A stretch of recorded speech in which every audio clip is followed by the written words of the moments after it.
एक constant temperature पे अगर किसी लिक्विड को पूरा वेपराइज करना है और अगर वो प्योर लिक्विड है, शुद्ध द्रव है,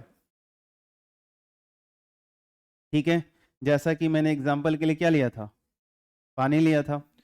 तो यहाँ पे अगर H2O ले लो और इसका टेम्परेचर हो 373 केल्विन, कितना हो बताओ? तो अंदर जो इसके वेपर्स होते हैं प्योर फॉर्म में, जो इसका वेपर प्रेशर होता है वो कितना होता है?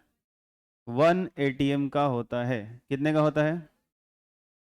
अगर ऊपर से पिस्टन के द्वारा जो एक्सटर्नल प्रेशर है पी एक्सटर्नल, अगर वो भी 1 atm का है, कितना बोलो? 1 atm है भैया, ये इसकी बॉइलिंग पॉइंट होती है 373, मतलब बॉइलिंग पॉइंट वो टेम्परेचर होता है जिसपे वेपर प्रेशर और एक्सटर्नल प्रेशर एक दूसरे के बराबर होते हैं, इक्वल होते हैं। यही था ना डेफिनेशन, ठीक। अब मुझे अगर इसको वेपराइज करना होता है तो इसके प्रेशर मैं लो कर देता हूँ। और ये कल पूरा हम लोगों ने डिस्कशन इसी पे रखा था कि अगर एक्सटर्नल प्रेशर, क्या बोलो, एक्सटर्नल प्रेशर अगर इसके वेपर प्रेशर से 1 atm से क्या है, ज़्यादा है, अगर इसको ज़्यादा कर दो, कम कर दो, ऊपर वाला तीर अगर ऊपर जाए तो इसका मतलब क्या, ज़्यादा, अधिक। तो अगर एक्सटर्नल प्रेशर जो बाहर से लग रहा है मैं ज़्यादा कर दूं वेपर प्रेशर से 1 atm से इस टेम्परेचर पे, तो क्या होगा, हमको सिर्फ और सिर्फ क्या मिलता है, द्रव मिलेगा। ये पूरा का पूरा वाटर लिक्विड फॉर्म में मिलेगा। ये जरा सा जो वेपर दिख रहे हैं ना, ये वेपर भी नहीं मिलेंगे। अगर इस वाष्प दाब 1 atm जो वेपर प्रेशर है इस टेम्परेचर पे, अगर इससे प्रेशर में थोड़ा सा कम कर दूं इस प्योर लिक्विड का, शुद्ध जल का, यानी यहाँ पे एक्सटर्नल प्रेशर ये मैं कम कर दूं, बाहर से जो प्रेशर लग रहा है वो थोड़ा सा कम कर दूं, तो भैया ये किससे कम हो जाए, वेपर प्रेशर से। तो कहानी क्या बनेगी बताओ? ये पूरा का पूरा, पूरा का पूरा ये मेरे को दिखेगा वाष्प की अवस्था में वेपर बन जाएगा, सारे के सारे गैस में चले जाएंगे, हाँ या ना। और इस 1 atm एक्सटर्नल प्रेशर पे 373 केल्विन पे इसका वेपर प्रेशर तो 1 atm होता ही है, और अगर एक्सटर्नल भी 1 atm है तो इस सिचुएशन में हमको जो है सो कि द्रव भी मिलेगा और वाष्प भी मिलेगा, यानी गैस भी मिलेगा। आई बात समझ में? कुछ अमाउंट में, थोड़े से अमाउंट में क्या मिलेगा, वेपर से मिलेंगे और लिक्विड फेज में मिलेगा। यही कहानी थी इसकी, ठीक है। एक सॉल्यूशन के लिए हमने क्या सीखा था बताओ? अगर हमारे पास कोई एक सॉल्यूशन है, अगर हमारे पास एक सॉल्यूशन है, इसको थोड़ा सा इधर करें क्या, के लिए जगह चाहिए। अगर हमारे पास एक विलियन है, एक सॉल्यूशन है, तो इसकी क्या कहानी थी? इसकी कहानी कुछ ऐसी थी कि भैया अगर आप इसके एक कंटेनर में दो कंपोनेंट आप ले रहे हो, ए और बी, और यहाँ से आप एक्सटर्नल प्रेशर आप लगा रहे हो, ठीक है।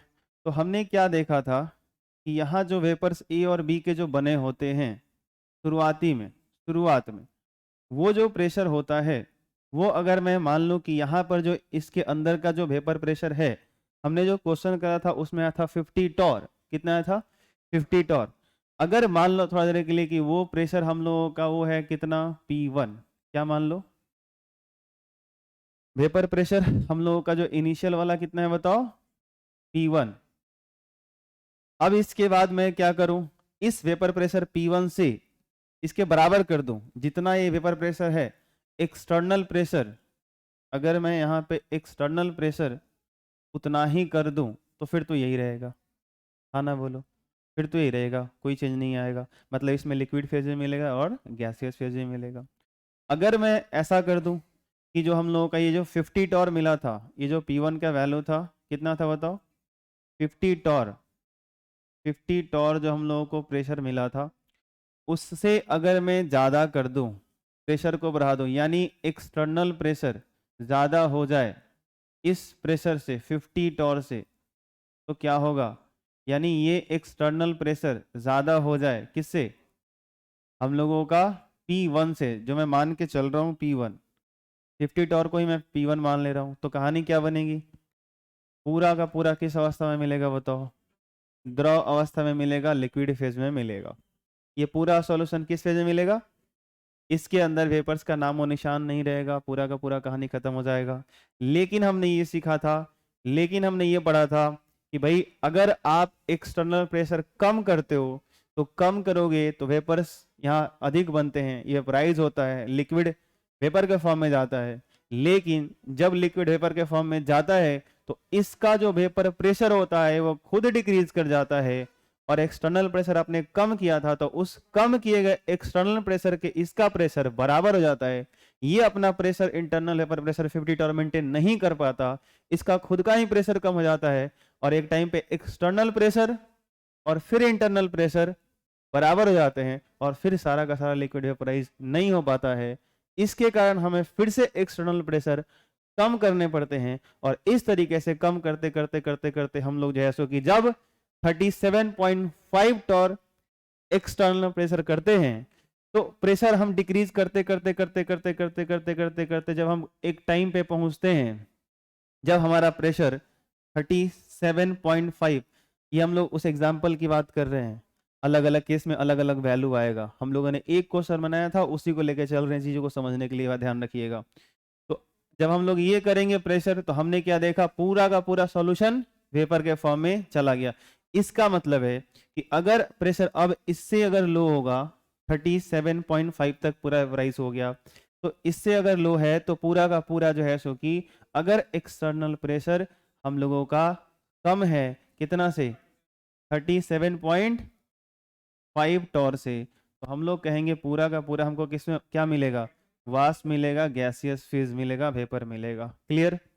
लेकिन इसके अंदर हमको क्या मिलेगा भाई, द्रव भी मिलेगा और गैस भी मिलेगा। आई बात समझ में, द्रव भी मिलेगा और गैस भी मिलेगा। तो मेरे को क्या पता चला कि लिक्विड सॉल्यूशन और गैसियस सॉल्यूशन, जो वेपर्स के सॉल्यूशन इसमें जो कुछ होंगे और लिक्विड्स के जो सॉल्यूशन होंगे, उसके लिए प्रेशर का क्या आ गया, एक रेंज आ गया। प्रेशर का एक रेंज आ गया कि अगर एक्सटर्नल प्रेशर आपका 40 है तो इस बर्तन में क्या मिलेंगे, liquid solution, gaseous solution. External pressure 41 है, क्या मिलेगा, लिक्विड सॉल्यूशन, गैसियस सॉल्यूशन। 42 है, लिक्विड सॉल्यूशन, गैसियस सॉल्यूशन। 39 है, लिक्विड सॉल्यूशन, गैसियस सॉल्यूशन। 37.5 है, पूरा वेपर। 37.5 से कम है, पूरा वेपर। 37.36 है, 35 है, पूरा वेपर। और अगर आप वो और अगर प्रेशर डिक्रीज करते जाओगे तो वेपर्स में ही रहेंगे, बस क्या बदलेगा, आयतन बढ़ते जाएगा। प्रेशर जितना लो करोगे उसका वॉल्यूम बढ़ते जाएगा। अब जो है सो कि उसमें कुछ है नहीं, पूरा का पूरा वेपराइज हो चुका है। जो चीजें गैसेस फेज में कन्वर्ट कर चुकी हैं, किसी बर्तन में रखे हो तो प्रेशर तो लगा ही रही होंगी, और अब आप कह रहे हो कि हम प्रेशर और कम कर रहे हैं। प्रेशर कम करोगे उसको जगह मिलेगा, आयतन बढ़ते जाएगा, इसके अलावा कुछ नहीं होने वाला। यही बात समझ में। फिर वापस जो है सो कि आप उसको प्रेशराइज करोगे, दबाते जाओ दबाते जाओ दबाते जाओ, तो तुरंत लिक्विड में भी नहीं आएगा। पहले वो कहां तक आएगा, 37.5 तक, वो पूरा का पूरा वेपर में ही रहेगा। जैसे ही 37.5 से थोड़ा सा प्रेशर ज्यादा होगा, सॉल्यूशन के अंदर लिक्विड का पहला ड्रॉप बनेगा, और वो प्रेशर, ध्यान से सुन लो ये बात, वो प्रेशर जिस पे कोई वेपर सॉल्यूशन, कोई वाष्प विलयन या कोई गैसीय विलयन जैसे कि कूल होकर के, ठंडा होकर के पहला ड्रॉप बनाता है, उस टाइम जो प्रेशर और टेम्परेचर होता है उसी को कहते हैं ड्यू पॉइंट, उसांक बिंदु। इधर हम लोगों ने एक हेडिंग लगा रखा है, आप देख लो, मैं दिखा देता हूं। वैसे ये देखो, ओस बिंदु, ड्यू पॉइंट। आई बात समझ में, ये ध्यान से सुन लो, ये क्या होता है समझ में है। जब कोई भी आपका सॉल्यूशन है, वेपर सॉल्यूशन है, उसको आप प्रेशराइज करके, दबा करके, प्रेशर लगा करके जब आप उसको कंडेंस करते हो वापस रिवर्स, तो पहला ड्रॉप जिस प्रेशर पे बनता है, पहला ड्रॉप जिस टेम्परेचर पे बनता है, वो टेम्परेचर प्रेशर क्या कहलाता है, ड्यू पॉइंट कहलाता है, वो सांग बिंदु कहलाता है। ध्यान रहेगा। तो वापस आते हैं, तो अगर मैं आपसे पूछूं कि बताओ यहाँ पे ड्यू पॉइंट का प्रेशर क्या होगा, 37.5। ये बात समझ आया, ड्यू पॉइंट का 37.5 टॉर का ये हम लोगों का प्रेशर हो जाएगा। तो इसके अंदर का कोई भी प्रेशर है, कोई भी हम लोग का इसके अंदर, इस 37.5 से लेकर के जो है हम लोगों का 50 टॉर के बीच का कोई भी प्रेशर है, इस बर्तन के अंदर हमको लिक्विड सॉल्यूशन में मिलेगा और गैसियस सॉल्यूशन में मिलेगा। सही है। हर सॉल्यूशन के लिए प्रेशर का क्या मिलेगा, एक रेंज मिलेगा कि भाई इस प्रेशर के ऊपर पूरा आपको जैसे कि लिक्विड, इस प्रेशर नीचे पूरा आपका गैस, इसके बीच में लिक्विड प्लस गैस दोनों मिलेंगे। ये बात समझ आती है आपको?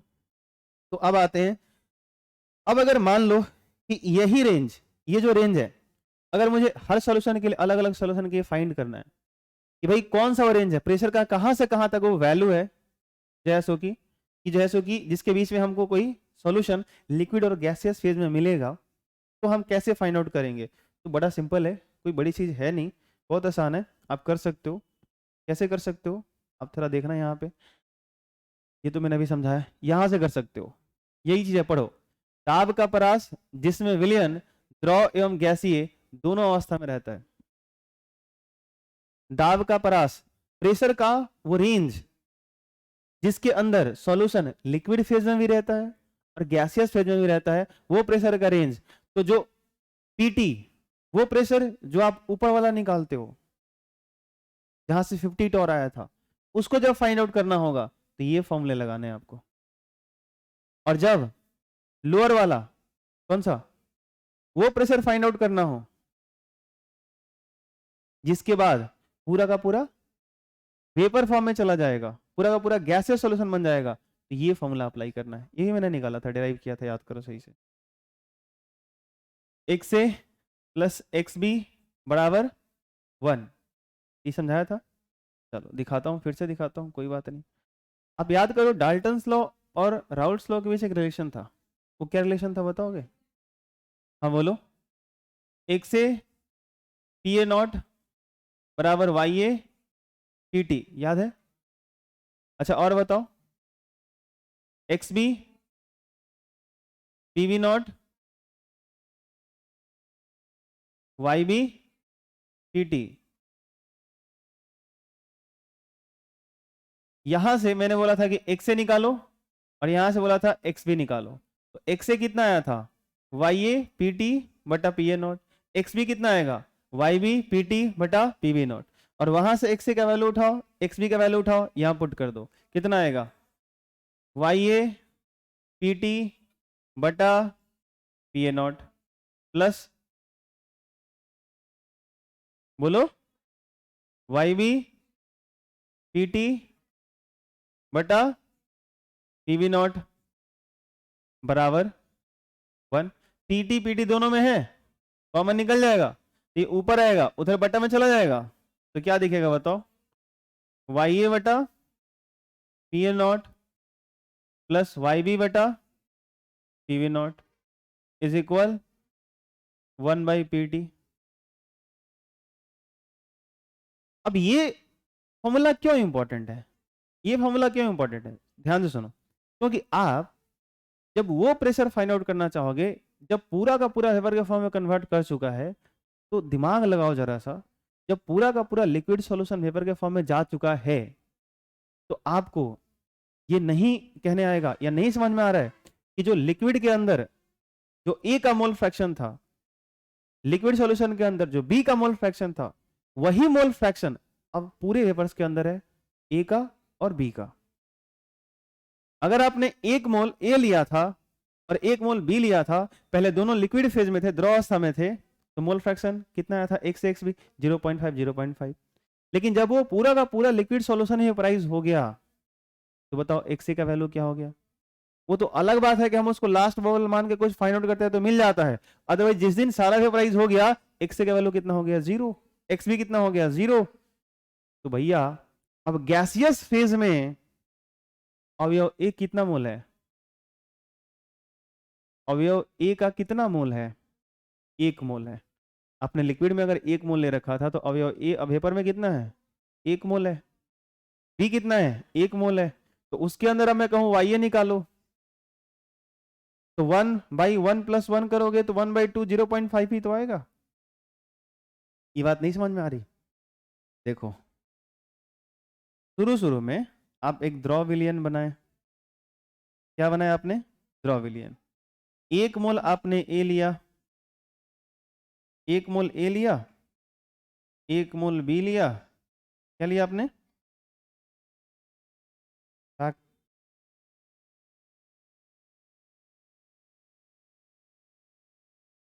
ठीक है, तो 1 मोल ए लिया, 1 मोल बी लिया, तो एक्स से कितना आया था 0.5, एक्स भी कितना आ रहा है 0.5। तो आपसे मैं ये पूछ रहा हूं कि जिस दिन ये पूरा का पूरा लिक्विड, ये द्रव्यविलयन वेपर का फॉर्म में चला गया, सब सारा लिक्विड खत्म, सब वेपर्स है, तो मैं आपसे ये पूछ रहा हूँ कि सब वेपर्स बन गया, तो वेपर्स के अंदर जो अवयव ए था वो कितना मोल है? अरे यार 1 मोल ही होगा ना। जब द्रव में 1 मोल ले रखे तो 2 मोल कहाँ से आएगा, आधा कहाँ से हो जाएगा? पिस्टन लगा के रखे हो, वेपराइज होता गया होता गया होते गया, 1 मोल भी होगा ना। बी कितना मोल होगा? 1 ही मोल होगा ना। तो फिर मैं कहूँ कि अब मेरे को एक्स से बताओ, तो अरे यार एक्स से तो तब निकलता है ना जब लिक्विड सॉल्यूशन के अंदर मोल फ्रैक्शन, तो लिक्विड सॉल्यूशन बचा ही नहीं तो कहाँ से निकालोगे? वो तो अलग बात है कि लास्ट सोल्यूशन आप ये मान के चलते हो कि लास्ट में वेपराइज हो रहा है तो उसको थोड़ा सा मान लेते हो, आप निकालते हो आप। लेकिन अगर 100% आइडियली मान लो कि सब वेपराइज हो गया तो सब गैसेस में चले गए, तो आपको क्या मिलेगा? सिर्फ और सिर्फ वाई मिलेगा और वाई भी मिलेगा। अरे बोलो हाँ या ना। तो अब यहां से पूछा जाए कि वाई क्या हो जाता है, तो जो ये एक्स से होता है ना शुरू वाला, वही उस टाइम वाई हो जाता है। जो ये एक्स भी होता है ना शुरू वाला, वही वाई भी हो जाता है। अगर ना हो, आपको ये पल्ले नहीं पड़े तो फिर निकाल लो, क्योंकि जितना मोल ए का था उतना ही मोल बी का था, सब वेपराइज हो गया, तो 1 मोल ए होगा वेपर्स में, 1 मोल बी होगा। अब मोल्स कैसे मोल फ्रैक्शन कैसे निकालते हैं? दिया गया मोल जिसका निकाल रहे हो अब बटा टोटल, तो 1/1 + 1 0.5 आएगा ही आएगा। ये भी पीटी लिखा गया, ये भी पीटी लिखा गया। ये बात समझ में आ रही है? ये प्रेशर कब का है? जब पूरा का पूरा सॉल्यूशन ऑलमोस्ट लिक्विड फेज में है, थोड़ा सा वेपर्स बना है उस टाइम। और ये कब का है? जब पूरा का पूरा वेपर में वो कन्वर्ट हो चुका है। ये समझ आया? अब फील हुआ? तो इससे प्रेशर निकलेगा तो, और इससे एक प्रेशर निकलेगा, वो क्या होगा? वो क्या होगा? उस सॉल्यूशन के लिए वो रेंज होगा, वो परास होगा। अगर उन दोनों प्रेशर के वैल्यू के बीच में अगर हम पिस्टन का प्रेशर रखते हैं तो सॉल्यूशन का कुछ पार्ट हमको लिक्विड फेज में दिखेगा, कुछ पार्ट गैसियस फेज में दिखेगा। अगर प्रेशर हम इससे ज्यादा कर दें, यहां से जो ये प्रेशर आया इससे ज्यादा कर दें, तो क्या होगा? पूरा का पूरा लिक्विड दिखेगा। अरे बोलो हाँ या ना। इतना है तो वो तो पूरा गैस है, इससे कम कर देंगे तो गैस में ही दिखेगा। अरे बोलो हाँ या ना। ये बात समझ में है? इससे जैसे ही कम करोगे, यहां जैसे जो पीटी आएगा उससे कम करोगे, पूरा का पूरा सॉल्यूशन गैस में, और कम करते जाओगे वो वॉल्यूम एक्सपेंड होगा। अरे हाँ ना बोलो। तो ये दोनों क्या दे देंगे? उस सॉल्यूशन के लिए प्रेशर का रेंज दे देंगे, उस विलयन के लिए दाब का परास दे देंगे कि भैया इस प्रेशर से लेकर के इस प्रेशर तक आपने जो सॉल्यूशन लिया है उसका आपका लिक्विड फेज भी मिलेगा और गैसियस फेज भी मिलेगा।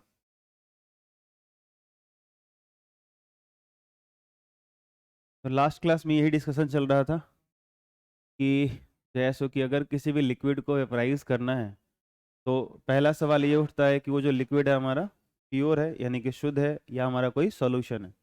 सॉल्यूशन होगा तो उसमें दो कंपोनेंट आपस में मिक्स मिले होंगे, है या ना। तो हमने क्या समझा था कि अगर कोई प्योर लिक्विड है, अगर मान लो कि हमारे पास कोई अगर शुद्ध द्रव है, प्योर लिक्विड है, तो इस केस में क्या होता था? इस केस में ये होता है, जैसे हमने एग्जांपल किसका लिया था बताओ? हाँ, हमने वाटर का लिया था कि अगर हमारा H2O है और टेम्परेचर हम कांस्टेंट रखते थे और वो कितना था 373 केल्विन, तो 373 केल्विन पे इसका जो यहाँ जो वेपर्स बनते हैं थोड़े से, इसके वेपर प्रेशर क्या होते हैं 1 atm का होता है। कितने का होता है? अब अगर एक्सटर्नल प्रेशर हम पिस्टन के द्वारा, एक्सटर्नल प्रेशर जो है पिस्टन के द्वारा ऊपर से भी इस लिक्विड के ऊपर हम अगर 1 atm का लगाते हैं, ठीक है 1 atm का लगाते हैं, फिर तो ये यहीं पे रहेगा। लेकिन अगर इस 1 atm को हटा करके अगर हम 0.9 atm कर दें, यानी जो इसका 373 केल्विन पे, 373 केल्विन टेम्परेचर पे जो वेपर प्रेशर है, इससे अगर प्रेशर हम कम कर दें तो ये जो प्योर लिक्विड है, प्योर वाटर है, इस टेम्परेचर पे पूरा का पूरा क्या हो जाता है? वेपराइज हो जाता है, वाष्प में बदल जाता है। सही है।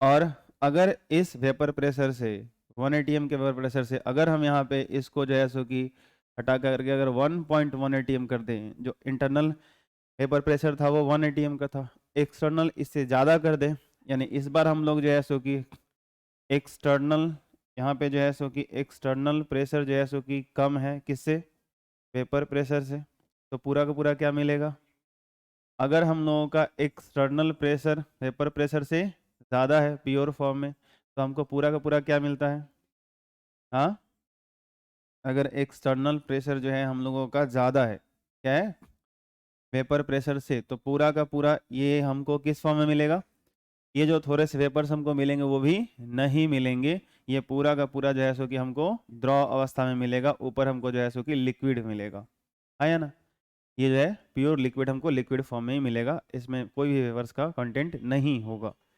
तो प्योर लिक्विड की ये कहानी थी। और वेपर प्रेशर पे अगर बात करें 373 केल्विन पे, अगर इस पॉइंट पे बात करें तो यहाँ पे हमको लिक्विड फेज भी मिलेगा और गैसियस फेज भी मिलेगा, गैसीय फेज भी, द्रव और गैस दोनों मिलेंगे, सही है, बोलो हाँ या ना, सही बोल रहा हूँ ना। तो ये चीज़ थोड़ा सा हम लोगों को ध्यान रखना है। तो जो है सो कि ये जो है सो कि प्योर वाटर के केस में या किसी प्योर लिक्विड के लिए भी यही केस आपको दिमाग में रखने हैं, ठीक है। अब जैसे यहाँ पे क्या हो रहा है कि 373 केल्विन पे आपने पानी लिया है, तो इसका यहाँ वेपर्स का जो प्रेशर है, थोड़ा सा जो वेपर्स बनता है उसका जो प्रेशर 1 atm है, कोई दूसरा आप लिक्विड लोगे तो उसका यहाँ का प्रेशर क्या होगा, कुछ अलग होगा। लेकिन अगर वो प्योर होगा, अगर वो शुद्ध होगा, तो एक कांस्टेंट टेम्परेचर पे उसका जो वेपर प्रेशर होगा वो एक वैल्यू होगा, लेकिन उसके बाद अगर उससे ऊपर कर दोगे तो वो भी लिक्विड, सिर्फ वो भी हम लोग का जो लिक्विड लिया हो प्योर फॉर्म में पूरा का पूरा लिक्विड मिलेगा। अगर उसमें भी अगर आप प्रेशर लो कर दोगे तो पूरा का पूरा लिक्विड क्या हो जाएगा, थोड़े से प्रेशर कम करने के बाद पूरा का पूरा वेपराइज हो जाएगा। बात समझ आ रही है, ठीक है। तो ये कहानी बनने वाली है हमारी। दूसरा कि अगर हमने कोई सॉल्यूशन ले रखा है, हमारे पास अगर कोई विलियन है, कोई सॉल्यूशन है, तो इसकी कहानी क्या थी भाई, इसकी कहानी ये थी कि अगर एक कोई सॉल्यूशन लेके रख रहे हो, इसके अंदर दो कंपोनेंट हैं, दो चीज़ों का मिला हुआ एक सॉल्यूशन है ए और बी, और इसके साथ ऐसा हो रहा था कि इस पे इसके सरफेस पे अगर हम ऐसा कि एक पिस्टन अगर लगा दें, यहाँ पे अगर एक हमने पिस्टन लगा रखा है, तो इनिशियली जो इसका वेपर प्रेशर होता है, इनिशियली जो इसका वेपर प्रेशर होता है, जब थोड़ा सा वेपर्स बने होते हैं एक कांस्टेंट टेम्परेचर पे, यहाँ भी इसका एक इस सॉल्यूशन का एक कांस्टेंट टेम्परेचर लेके चलना होगा। तो मान लो कि जो टेम्परेचर है वो कितना है, टी। अब टी टेम्परेचर पे जो कि नियत है, जो कि कांस्टेंट है, ये वैरी नहीं करेगा। तो अगर इस कांस्टेंट टेम्परेचर पे यहाँ कुछ वेपर्स बने हैं तो उसका जो प्रेशर था, जो हम अगर हम लोग जो प्रीवियस क्लासेस में जो क्वेश्चन हमने किए हैं, अगर उसकी हम बार बार बात करते हैं, तो यहाँ पर प्रेशर कितना था बताओ, इनिशियली थोड़े से जो वेपराइज होते हैं तो हमको क्या मिलता है, 50 टॉर्क का प्रेशर मिलता है। कितने का मिलता है, तो 50 टॉर्क का मेरे को प्रेशर मिलता है। तो अगर मैं यहाँ पे एक लाइन ड्रॉ कर दूँ 50 टॉर्क, और अगर मैं यहाँ से बोलूँ कि प्रेशर अगर मैं 50 टॉर्क से ज़्यादा कर दूँ, अगर मैं एक्सटर्नल प्रेशर ये जो है सो कि पिस्टन के द्वारा अगर मैं प्रेशर 50 टॉर्क से भी ज़्यादा कर दूँ, तो इस टेम्परेचर पे, इस कांस्टेंट टेम्परेचर पे वो जो थोड़े से वेपर्स बने हैं जिसका वेपर प्रेशर है वो भी खत्म हो जाएगा, वो भी लिक्विफाई हो जाएगा, और वो फाइनली हम लोगों का वो लिक्विड में कन्वर्ट कर जाएगा, और ये पूरा का पूरा सोल्यूशन हमको द्रव अवस्था मिलेगा। तो एक्सटर्नल प्रेशर अगर इस क्वेश्चन के लिए 50 टॉर्क से ज़्यादा हो, जिसके हम लोग बार बार जिक्र कर रहे हैं, तो हमको सिर्फ और सिर्फ क्या मिलेगा, लिक्विड फेज मिलेगा, द्रव अवस्था मिलेगा। कई बार समझ, फिर हम ये कई बार डिस्कस कर चुके कि भाई अगर यहाँ से प्रेशर आप लो करोगे तो 50 टॉर से अगर प्रेशर आप लो करोगे, तो अगर मान लो कि मैंने कर दिया 48 टॉर कर दिया, अगर मैंने 48 टॉर कर दिया तो ये पिस्टन ऊपर जाएगा, क्योंकि नीचे का प्रेशर 50 होता है इस टेम्परेचर पे, इस सॉल्यूशन का 50 टॉर था वेपर प्रेशर, ऊपर हमने 48 कर दिया, ऊपर प्रेशर लो गया, नीचे हाई है, पिस्टन ऊपर जाएगा, सोल्यूशन वेपराइज होगा।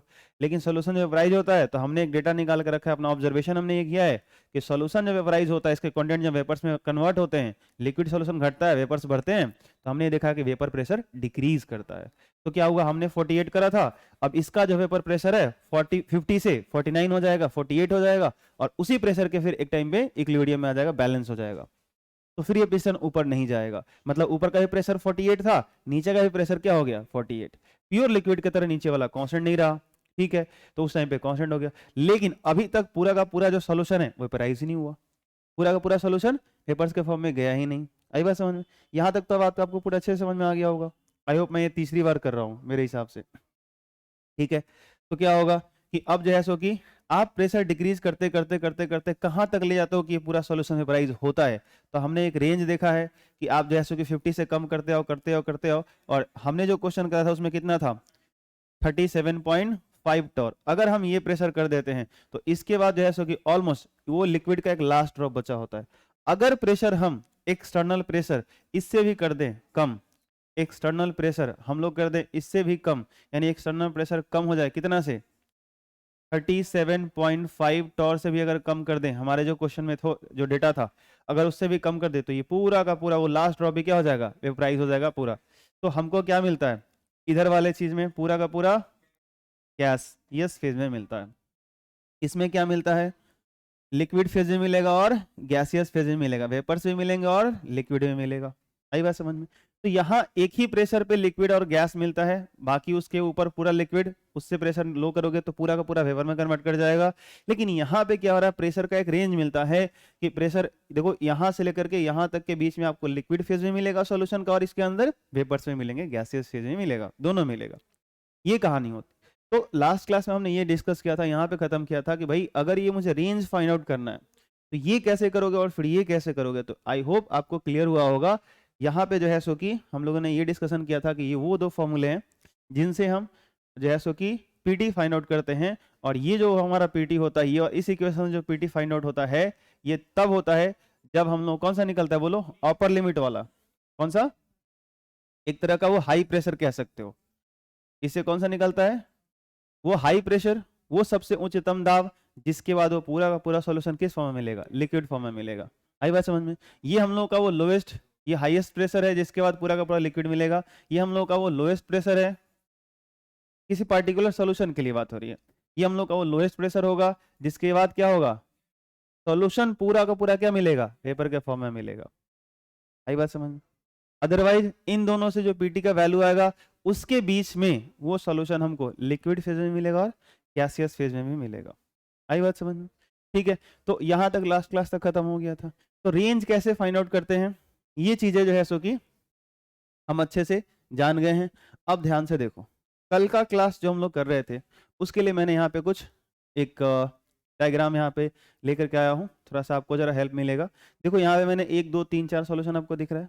ठीक है, अब ध्यान सुनना, ये जो सॉल्यूशन पहला वाला सॉल्यूशन है हम लोगों का, इसमें इनिशियल 2 कंपोनेंट है, ध्यान रखना दोनों में ए और बी। यहाँ भी जो है सो कि आपका ए और बी दो चीज मिलकर के सॉल्यूशन बनाते हैं। यहाँ भी ए और बी का सॉल्यूशन है, यहाँ भी ए और बी का है, यहाँ भी ए और बी का है। ठीक है, अब जो है सो कि इसके अंदर जो इनिशियल मैं ले रहा हूं, ध्यान से देखना, मैं जो एक्स ए ले रहा हूं वो ले रहा हूं 0.2, कितना ले रहा हूं आप मुझे बताओ कि अगर ए का 0.2 है मोल फ्रैक्शन तो बी का कितना होगा। वेरी गुड, बहुत अच्छे। अगर यहाँ पे ये एक अलग सॉल्यूशन है, ये अलग कंटेनर, ये अलग कंटेनर, ठीक है, ए बी का ये भी सॉल्यूशन है, ए बी का ये भी सॉल्यूशन है, ए बी का ये भी सॉल्यूशन है, सारा सॉल्यूशन ए बी का। लेकिन जो इनके इनिशियल कंपोजिशन है हमने ए का 0.1 को इतना लिया कि इसका मोल फ्रैक्शन 0.2 आया, बी हमने इतना लिया कि उसका मोल फ्रैक्शन 0.8 आया, ऐसा कुछ। यहाँ पे हम लोग जो है सो कि जीटा ए इस सॉल्यूशन के अंदर 0.4 है, तो बताओ जीटा भी कितना होगा 0.6 होगा। ये सॉल्यूशन मैं ले रहा हूं, इसके अंदर मैंने बोला कि जीटा ए 0.5 है और जीटा बी भी 0.5 है।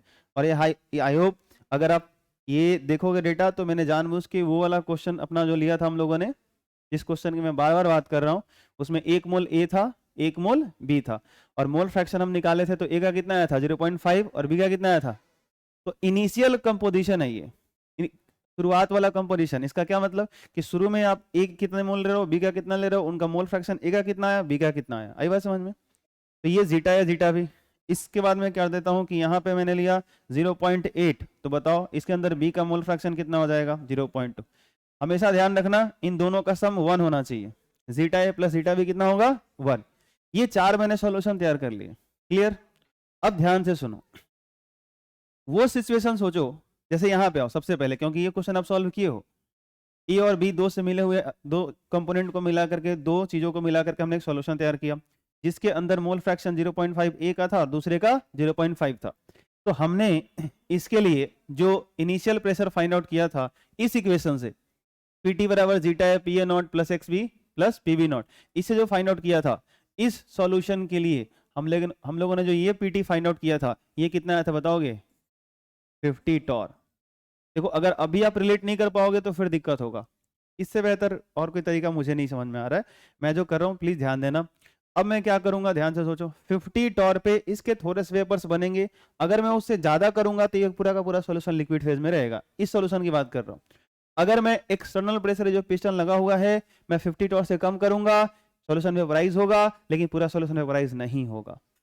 मैं क्या करूंगा, इस पिस्टन को ऊपर लेते जाऊंगा, लेके जाऊंगा, प्रेशर लो करने पड़ेंगे क्योंकि अंदर का जो सॉल्यूशन वेपराइज होते जाएगा तो इसका भी प्रेशर कम होगा, तो ऊपर मेरे को कम करना ही पड़ेगा। तो मैं प्रेशर कम करते करते करते करते करते कहां लेके जाऊंगा? 37 पॉइंट। तो वो जो प्रेशर आएगा, वो जो पीटी आएगा वो यहां से आएगा, और वो कितना आएगा? 37.5 टॉर। आया समझ? तो दिक्कत। अब मेरा सवाल ये है कि अगर सॉल्यूशन का इनिशियल कंपोजिशन ये था, सॉल्यूशन का इनिशियल कंपोजिशन ये था 0.5 0.5, तो मेरे को बताओ ये हम लोगों का पीटी ये वाला आया, यहाँ पे जो ये पीटी ये वाला आया। अच्छा ठीक है, अब मुझे बताओ अगर ये सॉल्यूशन मैं उठाऊंगा अब, और इसका जो है सो कि इनिशियल कंपोजिशन इस सॉल्यूशन में भी ए और बी है, लेकिन इसका इनिशियल कंपोजिशन यहां से ये डिफरेंट है। अगर ये वैल्यू डिफरेंट है तो जरा दिमाग लगाओ, इसमें एक्स ए का वैल्यू अलग, एक्स बी का वैल्यू अलग, P A naught P B naught वही इस्तेमाल कर रहे हो जो यहाँ था। अरे बोलो हाँ या ना, ये बात समझ में आ रही है? अगर मैं वाटर और एल्कोहल यहाँ इस्तेमाल कर रहा हूँ, यहाँ भी वाटर और एल्कोहल, तो P A naught P B naught वही है, लेकिन यहाँ एक्स ए एक्स बी का वैल्यू अलग, यहाँ एक्स ए एक्स बी का वैल्यू अलग। तो इसका जो पीटी आएगा और इसका जो पीटी है वो दोनों सेम के अलग अलग। दिमाग चलाओ, आ रहा है समझ में? अब कोई दिक्कत है? तो अब सोचो, फिर मैंने क्या करा, इनिशियल सॉल्यूशन का कंपोजिशन ही बदल दिया। अब इस कंपोजिशन पे सोचो, फिर से जो ये वाला पीटी आएगा, ये वाला पीटी आएगा, इसका अलग अलग वैल्यू आएगा। अरे बोलो हाँ या ना। फिर ये वाला सॉल्यूशन सोचो, जब ये एक्स ए का 0.8 हो गया, एक्स बी का 0.2 रह गया, इस इनिशियल कंपोजिशन पे सोचो। ये बात समझ में आ रही है? तो आप क्या करो, बारी बारी से अलग अलग कंपोजिशन पे, अलग अलग कंपोजिशन पे आप क्या करो, आपको ये करना है भाई कि जो है सो कि आपको ये पीटी फाइंड आउट करना है, ये पीटी फाइंड आउट करना है। तो आपको क्या पता चलेगा कि अगर आपने initial composition X X B का ये लेकर के सॉल्यूशन तैयार किया था, तो आपको इन दोनों पीटी से ये पता चलेगा कि इस प्रेशर के ऊपर करूंगा तो ये पूरा लिक्विड मिलेगा, इस प्रेशर से नीचे करूंगा तो पूरा का पूरा वेपर में मिलेगा। आपको बात समझ में आ रही है? जैसे यहाँ पे आपको पता चल गया कि जब प्रेशर मैं 50 टॉर से ज्यादा कर दूंगा तो ये सॉल्यूशन हमको पूरा का पूरा लिक्विड में मिलेगा। इस सॉल्यूशन के लिए आपको ये पता चल गया कि 37.5 टॉर से प्रेशर कम कर दूंगा, नीचे आ जाएगा, तो ये पूरा सॉल्यूशन लिक्विड नहीं रहेगा, पूरा वेपर में चला जाएगा। ऐसे ही इसके लिए भी एक डेटा आएगा, जैसे यहाँ 50 और 37.5 आया, इसके लिए भी एक डेटा आएगा। ये बात समझ आ रही है आपको? आगे बढ़ूं? तो अब इसी चीज को, इसी डेटा को ऐसे ही समझ करके, ऐसे ही कैलकुलेट करके अगर हम लोग करें क्या, एक ग्राफ प्लॉट करें। क्या करें? एक ग्राफ प्लॉट करें। ठीक है, तो यहाँ पे ध्यान सुनना, यहाँ पे जो हम लोग ग्राफ प्लॉट करने वाले हैं उसकी क्या कहानी होगी। तो यहाँ पे जो है सो कि मैं जो है सो कि अभी ना एक्स से एक्स भी नहीं लिखने वाला हूँ, मैं यहाँ पे एक्स ही लिखने वाला हूँ। मैं ना थोड़ा सा यहाँ पे लिखने वाला हूँ जेड ए, क्या लिखने वाला हूँ? ठीक है, और यहाँ भी लिखने वाला हूँ मैं जेड ए। समझाता हूँ जेड ए क्यों लिख रहा हूँ मैं। तो यहाँ पे जेड ए है 0 और यहाँ पे है ये 1। अब जैसे मान लो कि अगर सॉल्यूशन हम लोगों का प्योर है, अगर हम लोगों का कोई प्योर सॉल्यूशन है, जैसे ए और बी हमने दो कंपोनेंट ले रखे थे, अगर इसमें ए होता, सिर्फ ए होता, अगर सिर्फ ए होता तो इसका एक अपना प्योर वेपर प्रेशर होता जिसको आप पी ए नॉट कहते हो। अरे बोलो हाँ या ना। अगर प्योर बी होता तो उसका अपना एक प्योर वेपर प्रेशर होता। अरे बोलो हाँ या ना।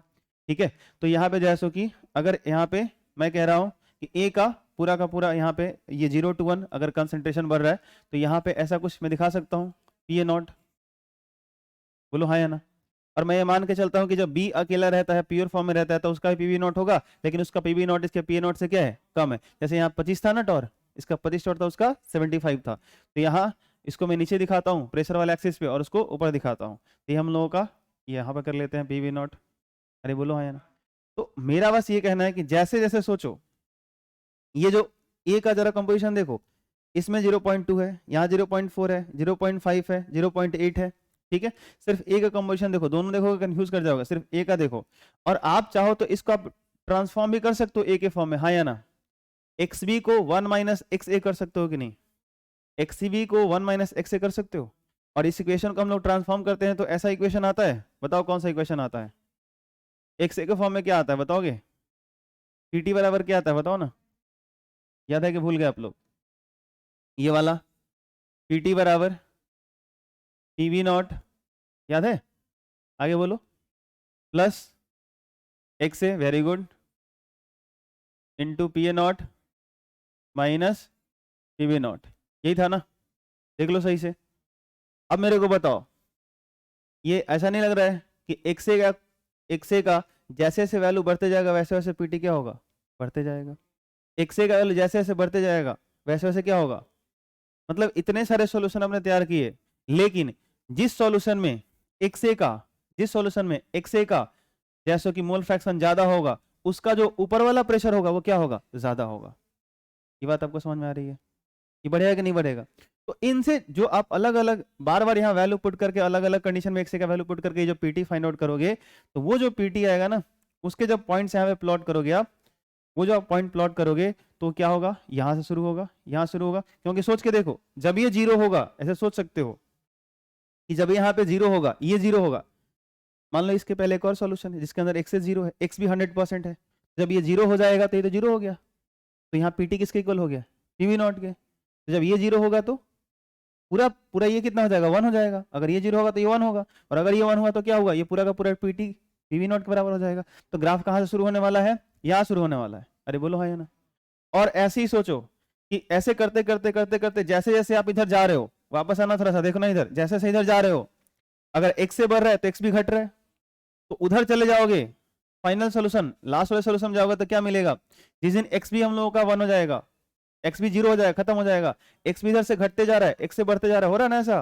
अरे बोलो, तो एक और कहाँ गया वो, तो यहाँ पे सोच के देखो हम लोगों का वो जो फाइनल, इसका एक और इक्वेशन हमने बनाया था, उस बार चाहे तो हम लोग पीटी यहां से निकाल सकते हैं, पी ए नॉट, बोलो बोलो, ये एक्स बी याद है, एक्स बी इंटू क्या, पीवी माइनस, चलेगा। तो उस टाइम सोचो कि जब उधर जा रहे हो तो एक्स बी क्या हो रहा है, घट रहा है। अरे उधर जाने पे देखो एक्स बी क्या हो रहा है, ये देखो एक्स से बढ़ रहा है, ये उधर जाने पे ये घट रहा होगा, ये क्या हो रहा होगा, बढ़ रहा होगा, समझा रही बात। तो ये घटते घटते वहां पे जीरो हो जाएगा, तो उस टाइम पे जब ये जीरो हो जाएगा सबसे लास्ट वाले पॉइंट पे, तो पीटी किसका हो जाएगा, पी नॉट। यानी पूरा का पूरा जो ग्राफ है ना भाई, पूरा का पूरा जो ग्राफ है वो किसके बीच में रहने वाला है, यही आपको सीखना है, यही आपको समझना है। तो ग्राफ कैसा बनने वाला है, यहाँ पे बिल्कुल ये स्ट्रेट लाइन बनने वाला है। कैसा बनने वाला है, ये बिल्कुल स्ट्रेट लाइन ऐसे बनने वाला है, ये कुछ ऐसे बनने वाला है।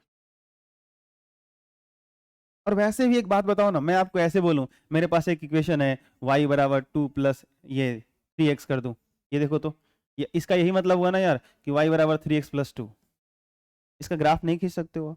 ये क्या होता है, ये कांस्टेंट c होता है ना, y बराबर ऐसा नहीं लग रहा है आपको mx प्लस c टाइप का दिख रहा होगा आपको, अरे बोलो हाँ या ना। ठीक है, तो बहुत बेसिक बात है ये, ठीक है। तो ये ग्राफ कुछ ऐसा होने वाला है, ये समझ आया। ऐसे ही सोचो कि हर सॉल्यूशन के लिए आप जब इसके लिए आप ये ऊपर वाला पीटी फाइंड आउट किए हो, और इसके लिए इसी सॉल्यूशन के लिए आप जो है सो कि एक लोएस्ट प्रेशर जिस पे पूरा का पूरा वेपराइज हो जाएगा, आप यहां से निकालोगे। अरे बोलो हाँ या ना। तो इसके लिए भी एक पीटी आएगा यहां से, इसके लिए भी एक पीटी आएगा, इसके लिए भी एक आएगा। लेकिन ये जो ग्राफ है ये लीनियर नहीं है, ये वेपर फेज वाला मोल फ्रैक्शन है वाई है, और ये कौन सा है बताओ, ये पीटी कब का है, जब ये पूरा का पूरा वेपराइज हो जाएगा तब का है। तो इसका अगर आप ग्राफ प्लॉट करते हो तो इसका ग्राफ कुछ ऐसे आता है, इसका ग्राफ कुछ ऐसे आता है, ये कुछ ऐसे आता है, इस तरह से ये कर्व आ जाता है। आई बात समझ में। तो अगर मैं आपको बारी बारी से ऐसे समझाऊं, ऐसे समझाऊं, अब मैं आपसे देखो उल्टा सवाल पूछ रहा हूं, उल्टा सवाल पूछ रहा हूं, उल्टा सवाल ये पूछ रहा हूं कि अगर मैंने ऐसे ग्राफ आपको दे दिया और मैं आपसे ये जानना चाहता हूं कि मुझे बताओ कि मेरे पास एक लिक्विड है, मेरे पास एक लिक्विड है जिसमें अभी फिलहाल इसको मान के चलना कि एक्स ए को ही रिप्रेजेंट करता है ये वाला एक्सिस, ठीक है। मैंने जेड ए लिखा, जेड ये, और इधर ऐसा क्यों लिख रहा हूँ 0 to 1, ये आगे चल के क्लियर होगा। लेकिन आप मान के चलो कि मैं आपको यहाँ पे एक लाइन ड्रॉ किया और यहाँ पे लिखा एक्स ए, ठीक है, और लिख रहा हूँ कि 0.4 इस ग्राफ पे, और मैं पूछ रहा हूँ कि अगर x से 0.4 दिया तो आप समझ जाना कि ये जो पॉइंट है x भी 0.6 होगा। यहाँ पे एक सॉल्यूशन को इंडिकेट कर रहे हैं, मैंने 4 डायग्राम दिखाए थे, उसमें से कोई एक सॉल्यूशन होगा। अब सोच के देखो, इसके करस्पॉन्डिंग ऐसे एक लाइन ड्रॉ करके ले जाओ, तो जैसे ही ये इस ग्राफ को मिट किया, ये पॉइंट आपको मिला, यहां से इस एक्सिस पे परपेंडिकुलर खींचो, ऐसे आ जाओ, ऐसे ये वाला लाइन। अब ये जो प्रेशर का वैल्यू है, ये क्या बता रहा है, क्या बता रहा है कि इस प्रेशर से, अरे भाई ये लाइन, ये जो प्रेशर कहां से आया था, ये प्रेशर का वो वैल्यू है जिसके ऊपर ये जो आप सॉल्यूशन लेके चल रहे हो, इस कंपोजिशन का जो सॉल्यूशन लेके चल रहे हो, वो पूरा का पूरा लिक्विड फॉर्म में मिलेगा। आपको बात समझ में आ रही है? ठीक है। आप जैसो कि इधर आ गए, आपने कंपोजिशन ले लिया x से बराबर 0.5 का, कितना का ले लिया आपने कंपोजिशन ले लिया x से बराबर 0.5, तो x भी 0.5 हो जाएगा। और आपसे किसी ने पूछा कि भाई मेरे पास a और b से मिलकर के बना हुआ एक सॉल्यूशन है, उसके अंदर a का मोल फ्रैक्शन 0.5 है, b का भी मोल फ्रैक्शन 0.5 है, मेरे को ये बताओ कि वो कौन सा प्रेशर है जिससे ज्यादा लगा दें तो पूरा का पूरा सॉल्यूशन मेरे को लिक्विड फॉर्म में मिलेगा। कुछ नहीं करना, यहां से ऊपर जाओ, ऐसे आ जाओ, ये प्रेशर है वो। ये बात आपको समझ में आ रही है? तो इस सॉल्यूशन के लिए इस प्रेशर से ऊपर जाओगे तो सॉल्यूशन किस फॉर्म में मिलेगा, लिक्विड फॉर्म में। इस कंपोजिशन का अगर आप सॉल्यूशन लोगे, इस कंपोजिशन का अगर आप सॉल्यूशन लोगे तो क्या होगा, इस प्रेशर के ऊपर अगर आप जाओगे तो क्या मिलेगा, लिक्विड फॉर्म में मिलेगा। इस कंपोजिशन के ऊपर जाओगे तो इस प्रेशर के ऊपर वो सॉल्यूशन किसमें मिलेगा, पूरा का पूरा लिक्विड फॉर्म में मिलेगा। और जिस दिन यहां आ गए तो इसके ऊपर वो पूरा का पूरा क्या मिलेगा, लिक्विड फॉर्म मिलेगा। और ध्यान से सोचो, ये क्या है, ये प्योर फॉर्म में है। यहाँ पे बी 0 था, अगर ए जीटा ए 1 हो गया तो जीटा भी 0, और जीटा ए 1 होने का मतलब वो लिक्विड प्योर हो गया। और अगर वो प्योर हो गया तो शुद्ध अवस्था में याद करो, जो उसका प्योर फॉर्म में जो वेपर प्रेशर होता है उससे थोड़ा सा भी ज्यादा कर दो तो वो पूरा का पूरा लिक्विड फॉर्म में मिलता है। मतलब इस लाइन के ऊपर प्रेशर का कोई भी वैल्यू ये बताएगा कि भाई आपका जो सॉल्यूशन आप ले रखे हो वो किस में मिलेगा, लिक्विड फेज में मिलेगा, द्रव अवस्था मिलेगा। ये समझ में आया कुछ नहीं है, समझ में आया? तो इस ग्राफ से अब जैसे मान लो कि ग्राफ से हेल्प क्या हो जाएगा, फायदा क्या हो जाएगा ना, कि एक चीज बताओ मेरे को, अब आप अपने घर पे कोई मान लो कि अल्कोहल और पानी का सॉल्यूशन बना रहे हो, मैं अपने घर पे पानी और अल्कोहल का सॉल्यूशन बना रहा हूँ, आपका कंपोजिशन अलग है, मेरा कंपोजिशन अलग है। तो मैं अगर ये फाइंड आउट करना चाहता हूँ कि उस सॉल्यूशन पे ऊपर से कितना प्रेशर लगाऊं कि वो सॉल्यूशन मेरे को पूरा लिक्विड फॉर्म में दिखे, उसको मेरे को स्टोर करके रखना है, मैं नहीं चाहता हूँ कि वेपराइज हो जाए, क्योंकि वेपर्स बनेगा तो प्रेशर बढ़ेगा। ये बात समझ आ रही है आपको? तो ऐसे सोच के देखो, मैं ये कहना चाहता हूँ कि आज मैं उसको लिक्विड फॉर्म में रखना चाहता हूँ, तो मैं जो प्रेशर लगा रहा हूँ और आप कहो कि सर मैं भी उसी प्रेशर पे लगा के रखूंगा तो मेरा भी पूरा का पूरा सॉल्यूशन लिक्विड फॉर्म में रहेगा, तो कुछ जरूरी थोड़े ना है। ये डिपेंड करता है कि आपके सॉल्यूशन का कंपोजिशन क्या है और मेरे सॉल्यूशन का कंपोजिशन क्या है। ये बात आपको समझ आ रही है? केमिस्ट्री पढ़ना किसको आसान लगता है, सबको टेढ़ा ही लगता है। तो तो ग्राफ आपको क्या देगा, आप यहां से कितना डेटा तैयार करोगे, मैं आपको 4 बना के समझा दिया। आपको अगर बनाने हैं तो सोच के देखो ना, जीटा 0 से लेकर शुरू होकर 1 तक जाएगा, इसके अंदर कितने वैल्यू जाएंगे, इनफाइनाइट वैल्यू आएंगे यार, बनाते रह जाओगे। तो आप यहाँ पे ग्राफ से समझ सकते हो ना, आपको ग्राफ क्या दे देगा, ग्राफ ये दे देगा कि भाई आपको जिस पे चाहिए, अगर आपने इस कंपोजिशन का सॉल्यूशन बनाया तो यहां पे आ जाओ और ये प्रेशर का वैल्यू होगा, और इससे ज्यादा प्रेशर अगर रखोगे, इससे ज्यादा प्रेशर रखोगे तो इस कंपोजिशन के लिए वो क्या होगा, पूरा का पूरा लिक्विड फॉर्म में मिलेगा वो। आई बात समझ में? ठीक है, तो ये ग्राफ हमको ये देता है, तो इसके ऊपर कोई भी जाओगे तो आपको किस फॉर्म में मिलेगा, बोलो हाँ या ना, क्या मिलेगा, मिलेगा लिक्विड फॉर्म में। किस फॉर्म में मिलेगा, कोई दिक्कत? अब अगर ऐसे ही, ध्यान से सुनना, अगर ऐसे ही हमने ग्राफ प्लॉट किया इस इक्वेशन से, प्लीज रिक्वेस्ट है, अगर इस इक्वेशन से सोच के देखो, इसको पूरा हम वेवराइज कर देते हैं, तो यहां से y होगा, y भी होगा, क्योंकि x भी तो ऑलमोस्ट खत्म हो चुका होगा। उस y और y भी का वैल्यू पुट करके यहाँ पे हम लोग पीटी फाइंड आउट कर सकते हैं, जैसे इस केस में 37.5 आया था, लेकिन इसका इनिशियल कंपोजिशन कुछ अलग था। तो सोच के देखो, अगर इसका इनिशियल कंपोजिशन इस सॉल्यूशन के लिए 0.5 था XA का, XB का 0.5 था, तो याद करो जब ये पूरा वेपर में जाता था तो YA XA के बराबर होता था, YB XB के बराबर होता था। तो वैसे ही अगर इनिशियल कंपोजिशन ही इस सॉल्यूशन के अंदर 0.2 लिए हो XA, जब ये पूरा वेपर में जाएगा तो Y भी तो 0.2 रहेगा, Y भी तो 0.8 रहेगा। अरे बोलो हाँ या ना। तो इस सॉल्यूशन के लिए सोचो YA YB, तो यहाँ YA था इस सॉल्यूशन के लिए, वो अलग था, ये क्या था, अलग था, तो वहां PT अलग आएगा, ये वाला PT अलग आएगा। तो इसके लिए 37.5 आया था कि उससे प्रेशर अगर लो कर दोगे तो ये पूरा वेपर में रहेगा, पूरा वेपराइज हो जाएगा। तो इसके लिए क्या 37.5 ही आएगा? सवाल ये है, नहीं आएगा, कोई अलग वैल्यू आएगा। ये कुछ समझ आया?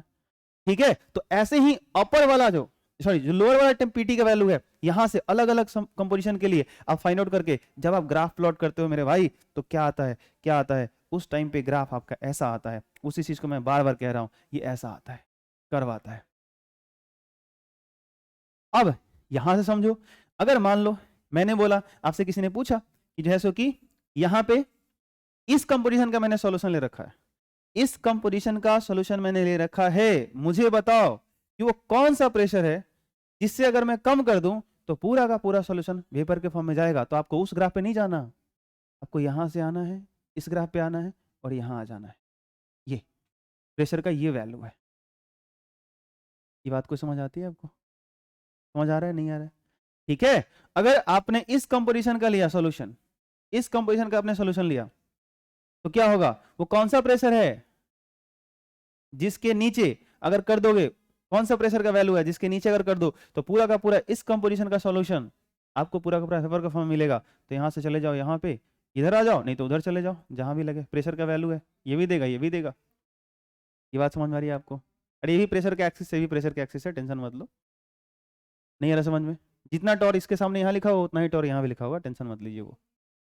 ये बात समझ आती है आपको? कोई दिक्कत? तो अगर मान लो अब एक ही सॉल्यूशन के लिए, ध्यान सुनना, अब ये सुनो, कोई एक पार्टिकुलर सॉल्यूशन आप लेते हो, कोई एक पार्टिकुलर सॉल्यूशन आप लेते हो जिसमें एक्स का वैल्यू कितना है, मान लो 0.3 ले लिया, कोई एक हमने सॉल्यूशन लिया पार्टिकुलर, और ये पूछना चाहता हूं कि इस सॉल्यूशन के लिए, इसी एक सॉल्यूशन के लिए मुझे बताओ कि उसका प्रेशर का रेंज क्या होगा। तो यहां से ये लाइन खींचते खींचते यहां भी जाओ, यहां भी जाओ, और यहां से एक परपेंडिकुलर इस पे खींचो, यहां से एक परपेंडिकुलर इस पे खींचो। यानी इस प्रेशर से अगर हाई कर दोगे तो पूरा का पूरा वो सॉल्यूशन इस कंपोजिशन वाला लिक्विड फॉर्म में, और इस प्रेशर से अगर नीचे कर दोगे तो इस कंपोजिशन का सॉल्यूशन पूरा का पूरा वेपर फॉर्म में। आया समझ में? नहीं आया?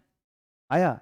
अगर आप इनिशियली आप यहाँ पे जैसे मान लो ये 0.5, मान लो यहाँ पे एक्स का वैल्यू मैंने क्या दिया 0.5, और इस कंपोजिशन का हमने सॉल्यूशन लिया और हमसे पूछा गया कि बताओ वो प्रेशर का रेंज बताओ जिसके बीच में लिक्विड और गैसियस फेज मिलता है हमको, बाकी बात उसके ऊपर लिक्विड, इसके नीचे गैस। तो क्या करूंगा, यहां से ऐसे जाऊंगा, ये पहले वाले ग्राफ नीचे वाले ग्राफ को भी कट करेगा, इसको ऊपर लेके जाऊंगा, ऊपर वाले को भी कट करेगा, यहां से ऐसे खींचा इस पे परपेंडिकुलर, यहां से ऐसे खींचा, ये दोनों पॉइंट मेरे को क्या दे देंगे, ये दोनों पॉइंट प्रेशर का वो रेंज दे देंगे जिसके अंदर वो सॉल्यूशन इस कंपोजिशन वाला लिक्विड और गैसियस फेज में मिलेगा।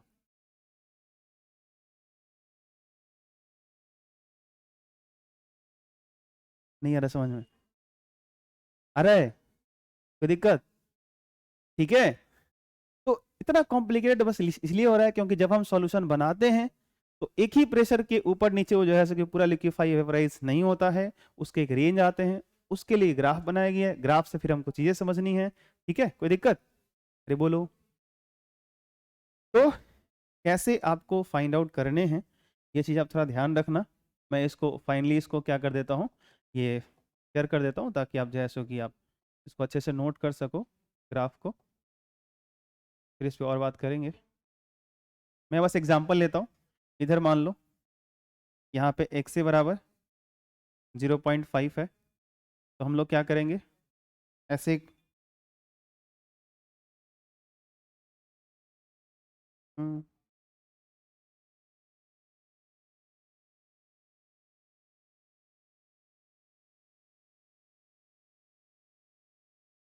आपको दिख रहा है कुछ? अब क्या करेंगे बताओ? हम्म, यहाँ से इधर आ जाते हैं। बोलो सही किया? कि नहीं किया? कुछ समझ में आया? जल्दी से बताओ, ये दोनों पॉइंट हमको क्या देने वाले हैं?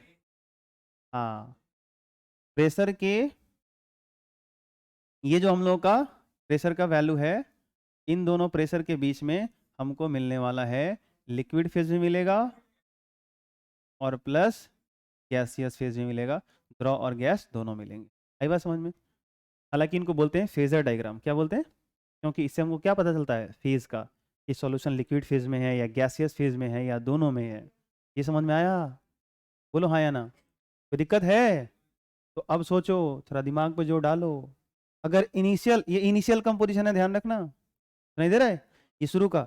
अगर आप शुरू में ही कोई सॉल्यूशन ऐसा बनाए जिसमें जीटा का वैल्यू 0.8 था, तो जीटा भी कितना होगा? 0.2 होगा। तो उसके करस्पॉन्डिंग क्या प्रेशर का रेंज यही होगा? ना बाबा ना।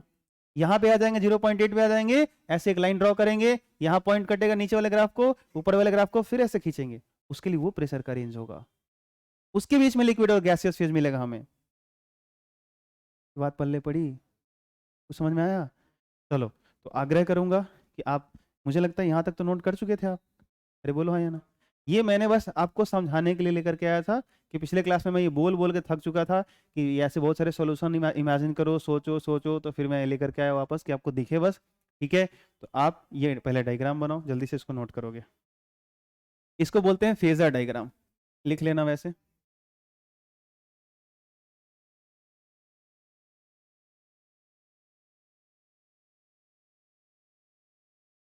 इससे एक चीज आप और फाइंड आउट कर सकते हो, अगर थोड़ा सा दिमाग लगाओ, कि अगर यहाँ पे सॉल्यूशन का इनिशियल कंपोजिशन आपको दिया हुआ है, तो आप उसके लिए क्या कर ले रहे हो? प्रेशर का वो रेंज फाइंड आउट कर ले रहे हो ग्राफ की सहायता से, जिसके बीच में आपको लिक्विड फेज और गैसियस फेज दोनों मिल रहे हैं। क्लियर? अब मान लो कि इसमें से मैं कोई एक सॉल्यूशन उठाता हूं, जो हम लोगों का क्वेश्चन था वही ले लेता हूं, ये वाला था, और इस एक सॉल्यूशन के बारे में सोचते हैं जब ये लिक्विड फेज में और गैसियस फेज में है, दोनों में। जैसे मान लो मैंने बोला कि जो ये एक्सटर्नल प्रेशर है वो हमारा 40 टॉर है। कितना टॉर है? 40 टॉर है। मैंने बोला कि इस बार जो पिस्टन टॉर जितना प्रेशर लगा रहा है ऊपर से, वो कितना है? आप मुझे बताओ कि 40 टॉर पे जो हम लोगों का क्वेश्चन था, ये सॉल्यूशन पूरा लिक्विड मिलेगा या पूरा गैस मिलेगा, गैसियस फेज में मिलेगा, या फिर दोनों में मिलेगा? हाँ, अगर दोनों में मिलेगा तो एक्स ए का वैल्यू भी कुछ होगा, एक्स बी का भी कुछ वैल्यू होगा, वाई ए का भी कुछ वैल्यू होगा, और वाई बी का भी कुछ वैल्यू होगा। क्योंकि अगर उसमें वेपर्स हैं, वेपर के अंदर जो ए का मोल फ्रैक्शन उसको वाई ए कहते हैं, जो बी का होता है उसको, ये बात समझ आ रही है? और इस टाइम पे सोच के देखो कि इसके अंदर जो वेपर्स होंगे, अगर एक्सटर्नल प्रेशर 40 टॉर है, तो इंटरनल भी वेपर प्रेशर कितना होगा? 40 टॉर। दोनों इक्विलिब्रियम पे होंगे ना भाई? अरे बोलो हाँ या ना। तो अगर मान लो कि मेरे को ये पता है कि सॉल्यूशन जो है, सॉल्यूशन का जो वेपर प्रेशर है वो एक्सटर्नल प्रेशर का जो हाईएस्ट है वैल्यू है और जो लोएस्ट वैल्यू है, इन दोनों के बीच का वैल्यू है, तो उस टाइम वो जो सॉल्यूशन होगा हमारा, उसका कुछ हिस्सा जो है सो कि लिक्विड होगा और कुछ क्या होगा? वेपर होगा। तो मैं ये पता करना चाहता हूं कि उस टाइम पे एक्स ए कितना है, वाई ए कितना है, एक्स बी कितना, एक्स ए कितना है, वाई ए कितना है, एक्स बी कितना है, वाई बी कितना है। यानी लिक्विड के अंदर जो एक्स एक्स बी है और वेपर के अंदर वाई ए वाई बी है। अगर ये फाइंड आउट करना चाहते हो तो आप इस ग्राफ से कैसे फाइंड आउट कर सकते हो, ये थोड़ी सी कहानी, इसको आप देख लो, बड़ा सरल है। जैसे ये इतना सरल है, आपको लगेगा कि जैसे आप एक छोटा सा कहानी बताओगे मेरे को, आप लोग ना ऐसे 9th-10th क्लास में खूब क्या करते थे, जैसे मान लो कि मैं यहाँ पे ऐसे ग्राफ प्लॉट कर दूं और आपसे बोलूं ऐसे कि चलो ये पॉइंट है, और मैंने ऐसे वैल्यू दे दिया, यहाँ पे लिखा 5, यहाँ पे लिखा 10, यहाँ लिखा 15, और इसके करस्पॉन्डिंग मैंने बोला यहाँ पे 2 है, यहाँ पे 6 है, यहाँ पे 8 है, ऐसे कर दिया मैंने। और फिर मैं पूछता हूँ कि जब x का वैल्यू 5 है तो बताओ y कितना है, तब 2 बोलोगे। मैं पूछूँ ये 10 है तो ये कितना बोलोगे? 6 बोलोगे। ये बोलो 15 है, ये कितना 15 है तो ये कितना है? 8 है, ऐसे बोलोगे ना। तो अगर आपको ये पता है इस तरीके से, कि अगर ये पता हो तो आप ये फाइंड आउट कर सकते हो, ये पता हो तो ये आप फाइंड आउट कर सकते हो। अरे बोलो हाँ या ना। तो एक तो तरीका क्या है, ध्यान से सुनना। अगर आपको ये चीज पता है, मैं आपको ये कहूं कि मैं आपको इसका जो वेपर प्रेशर है, ना तो ऊपर वाला है ना नीचे वाला है, बीच का एक प्रेशर दे रहा हूं, तो आप कुछ मत करो, ये जो पीटी है उस टाइम पे ये वेपर प्रेशर ही तो है, तो वो 40 यहाँ पे पुट कर दो, और ये P A not V not पता है, ये एक्स ए को आप एक्स एक्स भी है, इसको आप ये वाला कन्वर्ट करके नीचे वाला इक्वेशन व्हाइट वाला यूज कर सकते हो, और इस इक्वेशन से आपको एक्स ए आ जाएगा, एक्स ए आ जाएगा तो एक्स भी आ जाएगा। अरे बोलो हाँ या ना। इस एक पार्टिकुलर सोल्यूशन के लिए 40 टॉर जब प्रेशर था तो आप 40 यहाँ पे पुट कर दो, इस एक पार्टिकुलर सोल्यूशन के लिए जब उसका प्रेशर 40 है तो यहाँ 40 पुट कर दो, वाई आ जाएगा, P A not V not पता है, तो वाई और वाई बी को तो कन्वर्ट कर ही सकते हो, वाई बी को क्या लिख सकते हो 1 माइनस वाई, तो अगर आपको ये पीटी पता है तो आप क्या फाइंड आउट कर सकते हो, एक्स ए और वाई ए, एक्स ए निकल जाएगा तो एक्स भी अपने आप आ जाएगा, वाई ए निकल जाएगा वाई भी अपने आप आ जाएगा। अरे बोलो हाँ या ना, भारी है क्या, कोई दिक्कत? ठीक है, तो ये तो आपका मैथमेटिकल प्रोसेस हो गया। लेकिन अगर आप ग्राफ से करना चाहते हो, ग्राफ से करना चाहते हो इसकी 40 टॉर पे, यानी इसके लिए क्या करना पड़ेगा थोड़ा सा तो ध्यान सुनना।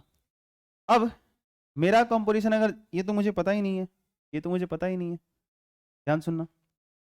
मुझे क्या करना होगा कि जैसे कि हम लोगों का जैसे मान लो कि प्रेशर बीच का दिया हुआ है, जैसे हम लोगों का पी ए नॉट ये कितना था, पी बी नॉट कितना था याद करो 25, ये कितना है 75।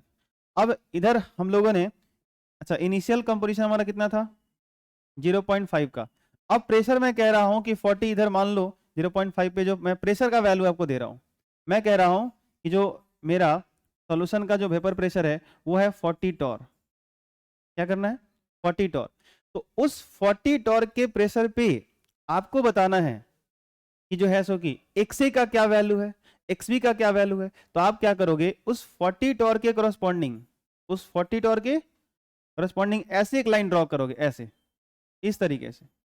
जब ये लाइन ऐसे जा रहा होगा तो ध्यान से देखो, एक बार इस ग्राफ को ये कट करेगा और यही लाइन इस ग्राफ को भी यहाँ पे कट कर रहा है, ध्यान से देखो। अरे दो ही ग्राफ है ना हमारे पास, अरे बोलो है, एक व्हाइट वाला एक ऑरेंज वाला दिख रहा है आपको, तो एक बार यहाँ कट किया, ये वाला यहाँ कट किया, सोचो अब वो वाला सिचुएशन याद करो, वो वाला सिचुएशन याद करो कि ये प्रेशर कब आया करता था, जब ये मोल फ्रैक्शन का वैल्यू ये था, अरे बोलो हाँ या ना। और उस टाइम पे ये ग्राफ क्या कह रहा है, एक्स ए का वैल्यू था या हम लोग का ये वाई ए का वैल्यू था, एक्स ए होगा या वाई ए होगा, तो सोच के देखो ये इससे जब प्रेशर ऊपर करते थे, इससे जब प्रेशर ज्यादा होता था तो पूरा का पूरा लिक्विड फेज में मिलता था, यानी इसका यहाँ पे क्या मिलने वाला है, एक्स ए मिलने वाला है। आई बात समझ में? यहाँ पे आ जाओ, ये जब इस नीचे वाले ग्राफ को कट कर रहा है तो इसके नीचे आपको क्या मिल रहा था, वो जो सॉल्यूशन था क्या मिल रहा था, पूरा का पूरा गैसियस फेज में मिल रहा था, तो इसका क्या मतलब है, यहां से आपको क्या मिलने वाला है, वाई ए मिलने वाला है। अब थोड़ा सा एक और चीज आपको समझ में आएगा कि भाई साहब देखो यहाँ पे देखो, इसी ग्राफ के ऊपर एक्स ए भी दिखा रहा हूं मैं, वाई ए भी दिखा रहा हूं, ये रीजन था कि मैं यहाँ पे ना एक्स ए लिखा था ना वाई ए लिखा था, मैं एक अलग लिख रहा था, जेड ए लिख रहा था। आई बात समझ में? तो ये एक्सिस पे ये जो 0 to 1 ये किसको रिप्रेजेंट कर रहा है, ये लिक्विड फेज का एक्स ए को रिप्रेजेंट कर रहा है या वेपर फेज को वाई ए को रिप्रेजेंट कर रहा है, ये कंफ्यूजन दूर करने के लिए मैंने जेड ए और जेड बी लिखा था। अगर आप ये किसको बताएगा, ये जेड एक्स ए को बता रहा है या वाई ए को बता रहा है, आपको डिसाइड करना है कि ग्राफ कौन सा है। अगर ग्राफ ये वाला है तो एक्सिस आपको एक्स ए का वैल्यू देगा, अगर ग्राफ ये वाला ले रहे हो तो ये वाई ए का वैल्यू देगा। तो ना मैं एक्स ए लिख रहा हूं ना मैं वाई ए लिख रहा हूं, जेड ए, लेकिन ग्राफ अगर ऊपर वाला लोगे तो कौन सा आ जाएगा, ये कुछ समझ में आया बात, नहीं आया, कोई दिक्कत? ठीक है, तो ये थोड़ा सा आप ध्यान रखिएगा। लेकिन हाँ एक चीज का और ख्याल रखना कि ये जो 40 टॉर दिया गया है, ये जो 40 टॉर दिया गया है, इस 40 ये जो प्रेशर है 40 टॉर, जिस कंपोजिशन पे जिस कंपोजिशन के लिए प्रेशर दिया गया है, इस कंपोजिशन के सॉल्यूशन के लिए एक अपर लिमिट होगा और एक प्रेशर का एक अपर लिमिट होगा और एक लोअर लिमिट होगा। मान लो क्वेश्चन में ऐसे पूछता कि मेरा इनिशियल कंपोजिशन सॉल्यूशन का x से बराबर 0.5 है और मैं आपको दे रहा हूं, मुझे बताओ कि जो है सो कि मेरे पास मैं उस सॉल्यूशन के ऊपर प्रेशर लगा रहा हूं 52 टॉर का, बताओ उस लिक्विड सॉल्यूशन के अंदर x कितना है y कितना है। भाई साहब अब ध्यान से देखो, अगर इनिशियल कंपोजिशन हमने ये ले रखा है तो उस इनिशियल कंपोजिशन के लिए प्रेशर का रेंज पहले ये है, और आप जो क्वेश्चन पूछ रहे हो क्या पूछ रहे हो 52 टॉर पे, तो मेरे को तो पहले ही पता है कि ये 50 टॉर के बाद जाऊंगा तो पूरा का पूरा लिक्विड मिलता है। आई बात समझ में? तो उसमें मेरे को एक्स मिलेगा, एक्स मिलेगा, वाई भी नहीं मिलेगा। आई बात समझ में? फिर उस क्वेश्चन का कोई सवाल ही नहीं, मतलब कोई मतलब ही नहीं उठता है आई बात समझ में, क्योंकि वो पूरा का पूरा किस फॉर्म में है, लिक्विड फेज में है।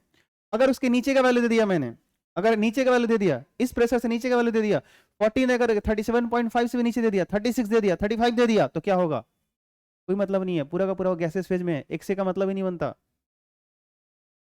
समझ आ रही बात, यहाँ पे होता है खेल खत्म। अब बताओ ये पूरा समझ में आया कि नहीं है, कोई दिक्कत? तो इसके लिए अगर एक हम लोग ग्राफ प्लॉट करना चाहें तो कैसे करेंगे बताओ? हम्म। हाँ,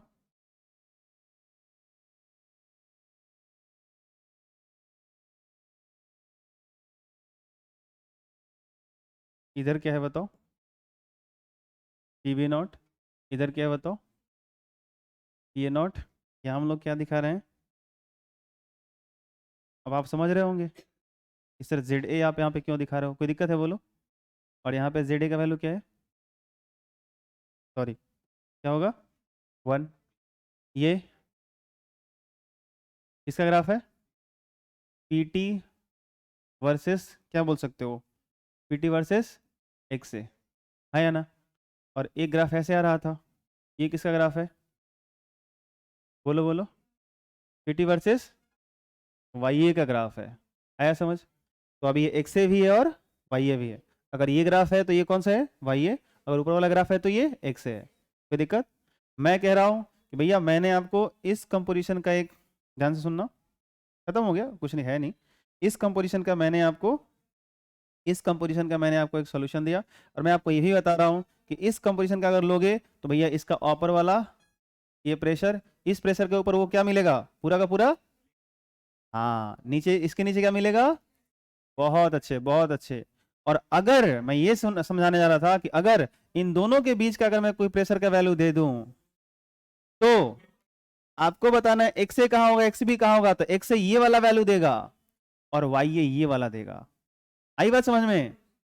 गलती ये कभी मत करना कि ये एक्स ए है सर हाई एक्स बी है, ना ना ना ना ना, गलती कर रहे हो भैया, ये एक्स ए है, ये वाई ए है, और ये एक्स ए आएगा ना तो एक्स बी यहां से आएगा, ये वाई ए है तो वाई बी इसमें से वन में से निकल के आएगा, घटा के आएगा। आई बात समझ में? क्योंकि जिस दिन ये ग्राफ प्लॉट किया गया था ना, अभी तो 10 मिनट पहले किया मैंने, तो जिस दिन ये ग्राफ प्लॉट किया गया था ना, ये कैसे प्लॉट किया गया था, सॉल्यूशन को पूरा वेपराइज करके, तो ये जो मोल फ्रैक्शन ले रहे थे ना हम लोग, वो कौन सा था, वेपर फेज वाला मोल फ्रैक्शन था। आई बात समझ में? इसीलिए पहले ग्राफ कैसे प्लॉट हुआ उसके एक पॉइंट पे बात कर रहा था मैं, तब जाके वापस ही समझा रहा हूँ, कोई दिक्कत? ये लास्ट नोट करिए, खत्म हो गया ये।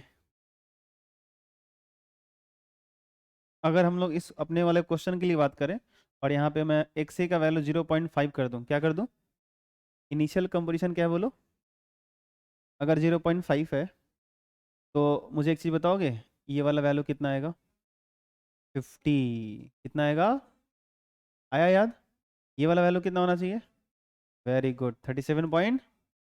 और अगर ये मैं आपको क्वेश्चन दे रहा हूँ 40, 100 रुपये क्वेश्चन दे रहा हूँ, तो उस टाइम पे देखो लिक्विड सोल्यूशन भी होगा और गैसियस सोल्यूशन भी होगा उसके अंदर, तो लिक्विड के अंदर एक्स का वैल्यू यहाँ दे देगा, और जो वेपर्स होंगे उसके अंदर वाई ए यहाँ से आ जाए। समझ आया, हो गया? हाँ, चलो एक क्वेश्चन देता हूँ, देखता हूँ आप सोच पाते हो या नहीं, ठीक है? दें क्वेश्चन, ट्राई करो तो।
ये जो वैल्यू है ना, ये जो वैल्यू है, ये मैंने ऐसे ही रैंडम वैल्यू दिखा दिया।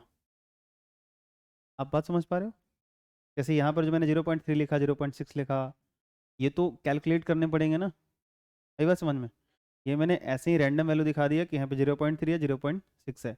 आप क्वेश्चन पढ़ो, डायग्राम देखो, फिर आंसर करो कि एक्स ए क्या होगा, वाई ए क्या होगा, एक्स बी क्या होगा, वाई बी क्या होगा।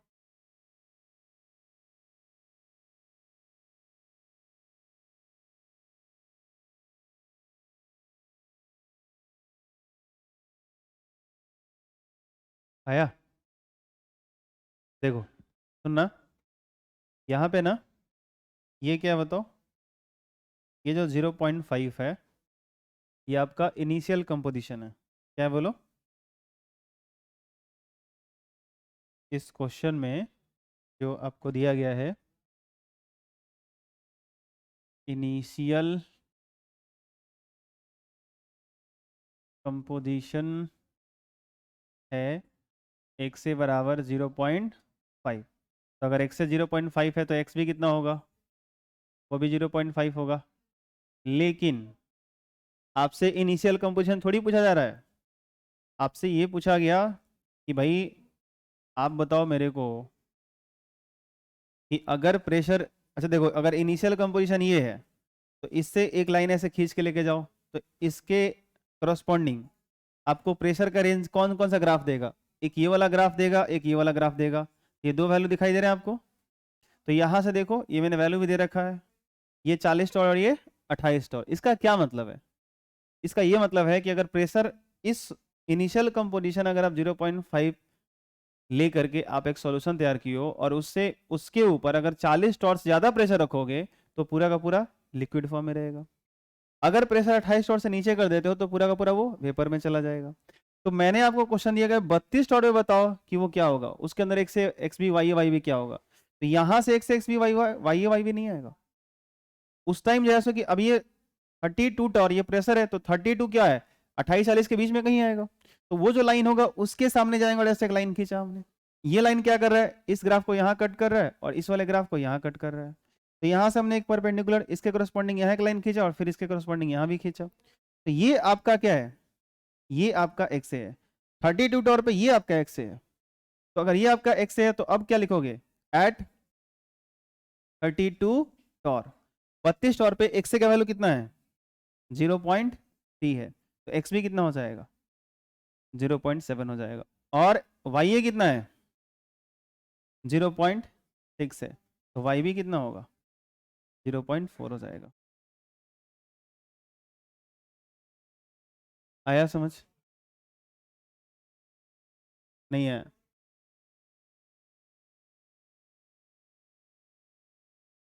सोचो, दिमाग पे थोड़ा जोर डालो। हम्म, आ रहा है समझ में कि नहीं आ रहा है? ऐसे ही मान लो कि अभी जैसे कि इस, मतलब मेरे को तो बस आपको प्रैक्टिस करवाना है। अगर मैं इसको चेंज कर दूं, ये 32 यहाँ से डेटा हटा करके मैं 34 कर देता हूँ, आप मुझे बताओ ये जो येलो वाला लाइन है ये यहीं रहेगा या ऊपर जाएगा? अगर ये ऊपर जाएगा, अगर ये ऊपर गया तो जरा बताओ, अब ये जो ग्राफ है ये जो कट हो रहा है, ये तो यहाँ कट हो रहा है। अरे बोलो हाँ या ना? आई बात समझ में? तो उस सोल्यूशन के अंदर एक से बदला कि नहीं बदला? फिर ये बदलेगा कि नहीं बदलेगा? यहाँ आएगा, सोच के देखो। समझ आ रही बात? ये भी चेंज होगा, ये भी चेंज होगा। कोई दिक्कत? ठीक है, उसी कंपोजिशन का सॉल्यूशन है, वही 0.5 इनिशियल कंपोजिशन 0.5 का ही सॉल्यूशन है। लेकिन अगर ये जो प्रेशर है इसके रेंज में अलग अलग होगा, जिस रेंज में आपको लिक्विड फेज और गैसियस फेज दोनों मिलते हैं। अरे उसमें भी तो था यार, 37.5 से लेके 50 टॉर के बीच में एक्स से एक्स बी वाई बी क्या हर जगह एक ही रहेगा, क्यों बदलेगा, चेंज होगा? तो वो ग्राफ से कैसे फाइंड आउट करोगे, तो ऐसे करोगे कुछ, इसको ऊपर नीचे करो और ये दोनों ग्राफ को जहां जहां कट करे उससे परपेंडिकुलर खींचो, ये एक्स से दे देगा, ये वाई दे देगा। एक्स से पता चल जाएगा तो एक्स भी निकल जाएगा, वाई इधर से चलेगा तो वाई भी निकल जाएगा। समझ आया? ठीक है, नहीं आया तो एक बार दोबारा इस वीडियो को देखना, जब मैं आज अपलोड करूंगा थोड़ा और एक्सपीरियंस हो जाएगा। ठीक है, चलो। तो आज के क्लास में इतना ही, मिलते हैं 5 मिनट बाद फिजिक्स क्लास में।